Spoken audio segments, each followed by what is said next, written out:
Hello everyone, I'm bringing you a video today looking at another element of East German kit, and this isn't necessarily military, it's a police item, but it was used by the Volkspolizei, which are the ready forces of the East German police force, used in both anti-riot duties, and they were also a paramilitary force, interestingly, and they would have been used for internal security duties in time of war, protecting road junctions, protecting vital infrastructure and that sort of thing. So they were a military organisation in that regard, and they were viewed as alternative military service in terms of conscription.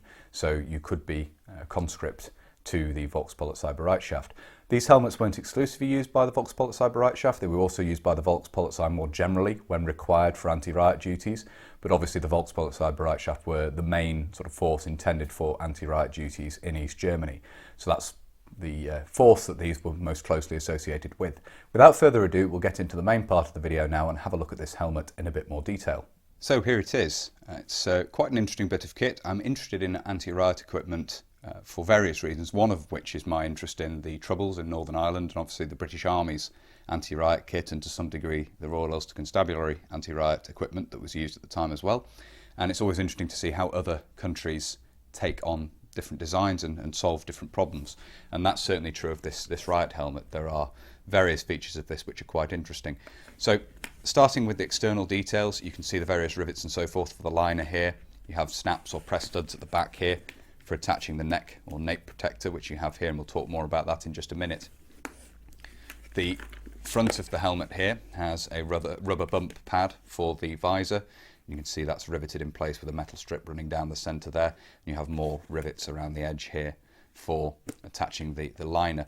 There's some interesting discoloration to this, and I'm not quite sure what's caused that, but you can see there's sort of an orange sort of halo around the rubber there. It may be that there's some rust and so forth that's discoloured this, but the visor itself has got almost a slightly orange tint to it, and I don't believe this is original to the Perspex visor. I believe it is Perspex. I think this is due to age, and that's actually occurred over time. I think these were originally pretty much clear, but you can see the difference in my skin tone underneath the visor compared with here, and it's got this sort of orange tint to it, and you can see on the white of the helmet as well that sort of orange effect there. As I say, I don't think that's original. I think that's due to age. The visor itself is riveted to this metal strip, as you can see here, using these hollow rivets all the way around there, and you can see how it attaches onto the brackets at the side here with the screw there, and obviously it does rock up and lock in different positions. So it rocks up to there and locks there. The way the visor operates, the way this locks in position, is through the flats on this section of the bracket here. So it'll lock in this position. If we rock it down, the bracket just flexes, and you can see here how that then locks in place, and then the final position is down like that. It doesn't sit quite where it should, I think, this one. Perhaps the metal's got a bit bent at the top here or something, and it's no longer sitting down on the rubber as it should, but it should sit right down like that. Talking more about the visor, it is interesting to note there is this large cutout here at the front, and I believe this is to allow it to be used with Soviet-type respirators that obviously have a hose running down from the facepiece to the bag. So things like the SCH-M41 as opposed to the M10M and the PBF, which obviously have filters integral to the mask in the cheeks. This does appear to be designed to work with the earlier designs, such as the SCH-M41, in having this cut out to allow the facepiece to come out here and the hose to run down to the bag. So an interesting feature of the design of the visor there, as you can see. Looking at the internal details here, I'll just rock the visor up so this sort of sits over, and we can have a look in here. There's sort of polyester type lining material there, quite comfortable. You can see that there are straps in here. I believe that is the size there of 2. You can see that these, I think, polyester webbing straps in here, or herringbone straps, that would provide a suspension. There's one running that way and one running that way, so they cross in the middle, and then you also have the suspension here with a leather brow pad there, as you can see, and there is rubber padding, it feels like, underneath, or sponge padding. Difficult to show that, but that's what there appears to be underneath here.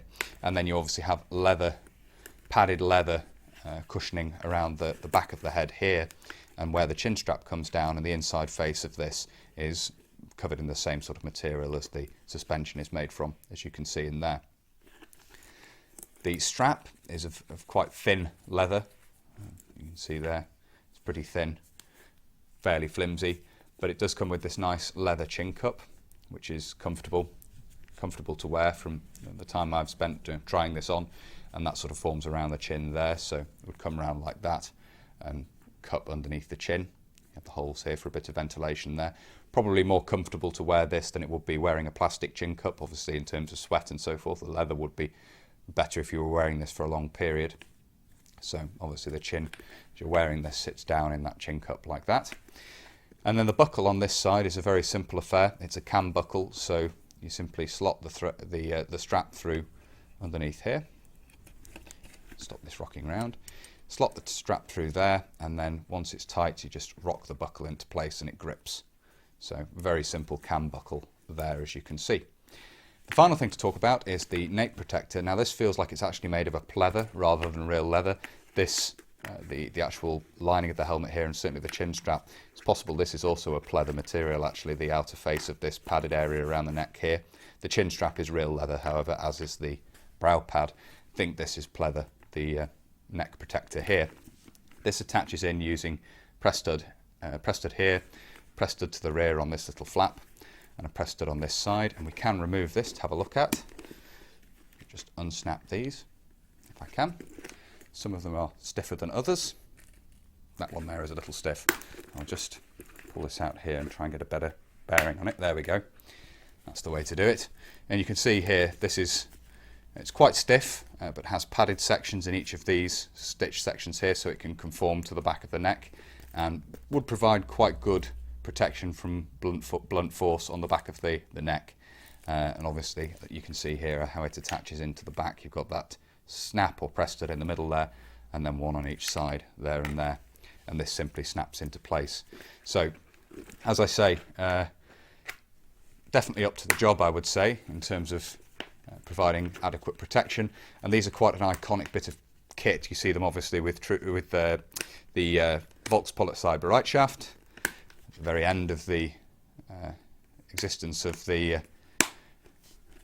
German Democratic Republic, in use with the Riot police at that time. They were also used in certain instances by the Volkspolizei in other scenarios, fulfilling anti-riot duties, so not just by the ready forces of the Volkspolizei, the Volkspolizei Bereitschaft, but you also see these in use with the regular Volkspolizei as well, I guess you could say.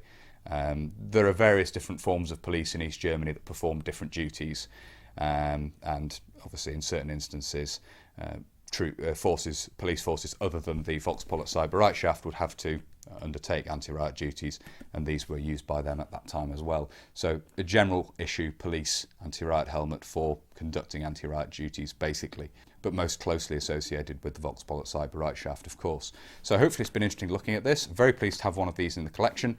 They aren't that uncommon. They do turn up on the collector's market fairly regularly, but to find one in the UK is a little bit difficult, and this did come over from Germany. Big thank you to Tommy Richter, who purchased this for me on the local version of eBay that exists in Europe and particularly in Germany. So it was from a seller who wouldn't ship to the UK necessarily. He bought it and then shipped it over to me, which is very kind of him. So very nice to have one of these in the collection, and hopefully it's been interesting having a look at this in some detail today. So I hope you found it interesting looking at this. I think I mentioned in the unboxing video where I first showed this that I would be interested to talk about this in the not too distant future. So that's what this video is about. So it's arrived and I'm interested to talk about it. So anyone who has further information on this, sort of introduction dates, that sort of thing, I'd be very interested to hear in the comments. It's brilliant. My knowledge continually grows from people commenting on the videos and providing further information. So I'm always very appreciative of that. It really is greatly appreciated. So thank you everyone who comments providing more information on the things I'm talking about in videos. So as I say, hopefully you found it interesting looking at this. If you have and you'd like to see more of this sort of thing, please do consider subscribing to the channel if you haven't already. And whether you're newly subscribing or you've previously subscribed, please do make sure you hit the little bell, the notification button down below. That will of course alert you when I upload future videos. That's everything for this video. So until next time, bye for now.